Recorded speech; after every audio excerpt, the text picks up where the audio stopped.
Le nombre total de cas confirmés en Libye est passé à 31 828 après que le pays ait enregistré samedi 26 septembre 538 nouveaux cas de Covid-19. L'information a été donnée par le Centre national de contrôle des maladies. Le centre a déclaré dans un communiqué qu'il avait reçu un total de 1900 échantillons suspects dont 538 ont été testés positifs, ajoutant que 324 patients se sont rétablis et que 8 sont morts au cours des dernières 24 heures. Au total, 17 832 guérisons ont été enregistrées à ce jour et 499 décès.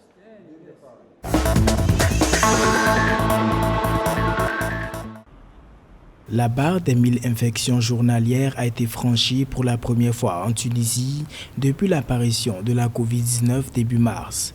1087 nouveaux cas positifs ont été confirmés ce samedi 26 septembre, portant le nombre total de cas à 14 392, dont 191 décès. Une batterie de mesures entrera en vigueur à partir du lundi 28 septembre, selon ce qu'a annoncé les autorités sanitaires. Des mesures comme l'interdiction des chaises dans les cafés ou encore la fermeture des espaces qui violent la loi seront appliquées. Un couvre-feu peut également être décrété dans tous les pays en cas d'aggravation de la situation épidémique.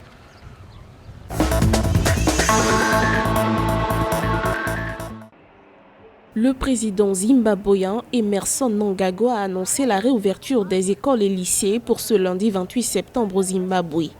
Pour garantir une rentrée plus sécurisée aux élèves et aux corps enseignants, le gouvernement a déclaré avoir mobilisé 600 millions de dollars. La réouverture des écoles débutera par les classes d'examen pour s'étendre aux autres en 2 temps au cours des 6 prochaines semaines.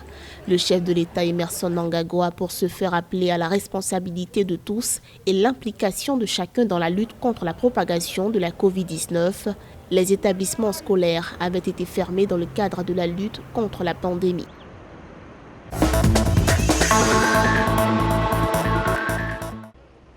Au Maroc, le port de pêche d'Essaouira a été autorisé à reprendre ses activités. Il avait été fermé durant 10 jours afin de permettre aux autorités sanitaires d'effectuer les tests de dépistage de la Covid-19 sur l'ensemble du personnel. Suite à la découverte d'un foyer d'infection au nouveau coronavirus dans la halle aux poissons, le comité de veille présidé par le gouvernorat de la province avait décidé de fermer provisoirement l'infrastructure portuaire. Il est ressorti que sur les 150 employés, seules 15 personnes ont été testées positives. Celles-ci sont sous surveillance médicale à leur domicile. Parallèlement au dépistage, une opération de nettoyage et de stérilisation du port de pêche a été organisée.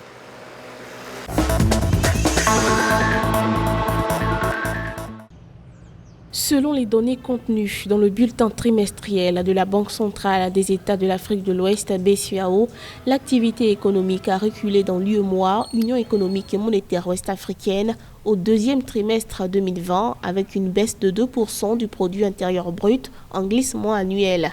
Cette contre-performance de la croissance économique a été entraînée par la pandémie de Covid-19 car au premier trimestre, la croissance était en hausse de 3,2%. D'après les responsables de l'institution, cette régression est surtout observable dans le secteur tertiaire, dont la contribution au PIB s'est repliée de 3,8 points par rapport au trimestre précédent.